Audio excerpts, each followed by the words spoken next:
Erick Thohir harus penjarakan Anies jika terbukti kibuli konsultan JS. Untuk U20. Jadi kalau memang JIS mau menjadi venue U17, menurut saya itu hal yang sangat lazim dan jauh dari politisasi. Karena memang ya itu lazim dilakukan gitu untuk itu. Nah, kalau untuk sejauh mana dari standar FIFA, memang secara teknis sebenarnya JIS itu bahkan kemarin pas Mas Menteri kesana juga mengakui bahwa JIS ini stadion yang sudah sangat bagus dan modern, bahwa ada beberapa hal yang kurangnya akses dan kurangnya lahan parkir itu akan segera diperbaiki. Ya, kalau soal politisasi ini wajar karena memang tahunnya tahun politik. Jadi kalau orang yang kemudian menganggap bahwa ini ada upaya politisasi dan sebagainya, itu merupakan hal yang wajar. Bahkan saya mewanti-wanti semua. Kenapa? Karena dari awal misalnya Piala Dunia U20 kita batal, itu karena politik. Nah, akhirnya jangan sampai kemudian orang takut Piala Dunia U17 jadi batal juga karena urusan politik juga. Menguatnya aroma politik ini gitu kan bisa jadi misalnya Pak Erick membantah karena kebetulan yang sebelah Pak Anies Baswedan akan maju sebagai capres, kemudian Pak Anies Pak Erick Thohir kemungkinan lagi digadang-gadang menjadi cawapres. Nah, ini akan menjadi ramai kalau kemudian misalnya pada tanggal 15 Oktober sampai dengan 25 November nanti kedua-duanya mungkin akan maju gitu. Ini akan jadi ramai lagi. Nah, ini yang bahaya. Nah, jadi beberapa permasalahan di Stadion JIS ini, misalnya terkait dengan akses parkir yang dinilai kurang penuhi standar FIFA. Ya, mungkin banyak masyarakat yang heran, kok bisa sih stadion semegah itu tapi akses parkirnya belum penuhi standar FIFA? Ya, memang itulah kenyataannya, memang itulah faktanya. Makanya tidak heran jika Stadion JIS ini tidak pernah sama sekali digunakan sebagai pertandingan internasional. Karena apa? Karena jika dinilai dari sisi keamanan dan kenyamanan, memang masih belum penuhi standar FIFA. Dan ini jelas sangat membahayakan penonton. Tapi anehnya, masih saja ada pendukung Anies Baswedan yang mengklaim, katanya Stadion JIS itu sudah melebihi standar FIFA, begitu katanya. Bureau Happold adalah sebuah perusahaan konsultan yang disewa oleh Anies Baswedan untuk membangun stadion bertaraf internasional di Jakarta yang uangnya pinjam dari Jokowi. Perusahaan konsultan itu mendapatkan duit yang banyak dari Anies Baswedan dan dijadikan salah satu konsultan untuk memberikan masukan-masukan dan arahan-arahan mengenai pembangunan stadion bertaraf internasional yang bisa digunakan untuk pertandingan level dunia. Karena setiap stadion yang dibangun di ibu kota tentu harus memenuhi standar-standar atau kriteria-kriteria pembangunan yang sangat ketat sehingga bisa digunakan untuk kancah internasional, bukan hanya Liga Tarkam yang dipimpin dan dikomandoi oleh PSSI. Saya kira apa yang menjadi teman-teman terbaru saat ini adalah sangat patut dicurigai yang merupakan tindak pidana korupsi. Pembangunan tidak sesuai dengan standar dan konsultan tersebut mencoret nama Jakarta International Stadium di dalam websitenya yang biasanya diisi oleh testimoni-testimoni stadion apa saja yang berhasil dibangun di dalam kontrol dan juga konsultasi pihak Bureau Happold. Artinya sebuah sepeda diduga kuat melakukan tindak korupsi dengan menggunakan BUMD DKI Jakarta, yaitu perusahaan Jakpro. Setidaknya para penegak hukum harus segera mengintervensi kasus ini dan mencari orang yang patut dipersalahkan dan dijadikan tersangka karena apa yang menjadi kriteria yang dimiliki dan disarankan oleh pihak konsultan tak diikuti sama sekali. Alhasil terjadi kesalahan-kesalahan dan juga pengurangan-pengurangan standar sehingga pihak penyelenggara sepak bola internasional tak bisa menggunakan stadion yang saat ini menjadi tong sampah peradaban. Saya kira Anies Baswedan harus bertanggung jawab dan dipenjara karena sudah secara jelas melanggar aturan-aturan yang ditulis atau yang disarankan oleh pihak konsultan asing itu.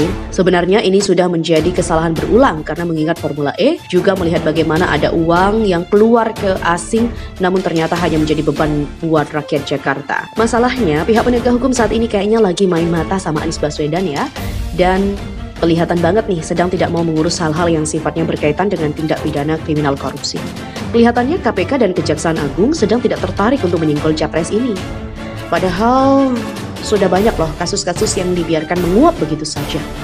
Dan masih teringat karena terekam oleh media online dan juga rekam jejak digital. Ngawur kalau penegakan hukum itu ternyata hanya bertepuk sebelah tangan. Kita harus mendukung Ganjar Pranowo karena ini sudah bisa dikatakan sebagai pembangkangan dan juga pemborosan anggaran.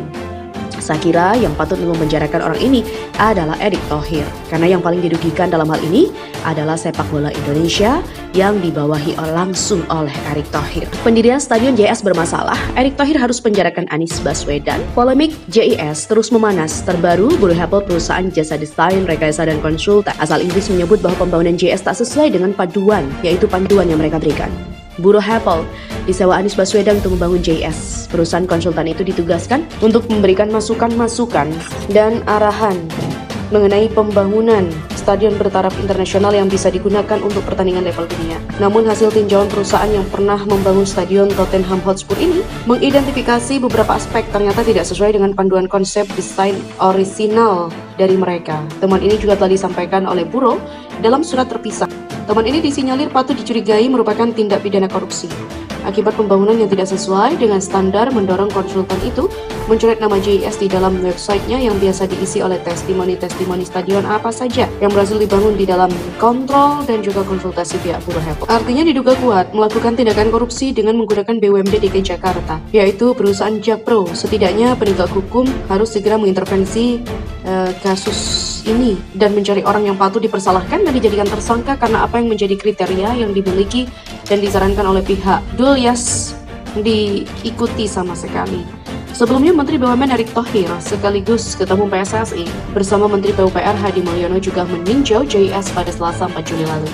Pengecekan ini untuk melihat kesiapan JS dalam menyelenggarakan Piala Dunia U17. Erick mengatakan stadion harus menjadi tempat yang aman dan nyaman bagi penonton. Kita ingin memastikan supporter pulang dengan selamat. Sejak awal saya selalu bicara tentang akses, kata Erick. Dengan melakukan renovasi, Erick nantinya JS dapat dinikmati oleh tim-tim sepak bola di dalam negeri. Yang biasanya diisi oleh testimoni-testimoni stadion apa saja yang berhasil dibangun di dalam kontrol dan juga konsultasi pihak Bureau Apple. Artinya sebuah sepeda diduga kuat melakukan tindak korupsi dengan menggunakan BUMD DKI Jakarta, yaitu perusahaan Jakpro. Setidaknya para penegak hukum harus segera mengintervensi kasus ini dan mencari orang yang patut dipersalahkan dan dijadikan tersangka karena apa yang menjadi kriteria yang dimiliki dan disarankan oleh pihak konsultan tak diikuti sama sekali. Alhasil terjadi kesalahan-kesalahan dan juga pengurangan-pengurangan standar sehingga pihak penyelenggara sepak bola internasional tak bisa menggunakan stadion yang saat ini menjadi tong sampah peradaban. Saya kira Anies Baswedan harus bertanggung jawab dan dipenjara karena sudah secara jelas melanggar aturan-aturan yang ditulis atau yang disarankan oleh pihak konsultan asing itu.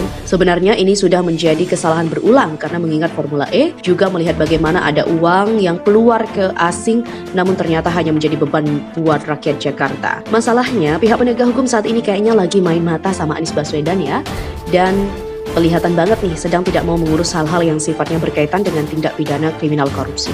Kelihatannya KPK dan Kejaksaan Agung sedang tidak tertarik untuk menyinggol capres ini. Padahal sudah banyak loh kasus-kasus yang dibiarkan menguap begitu saja. Dan masih teringat karena terekam oleh media online dan juga rekam jejak digital. Ngawur kalau penegakan hukum itu ternyata hanya bertepuk sebelah tangan.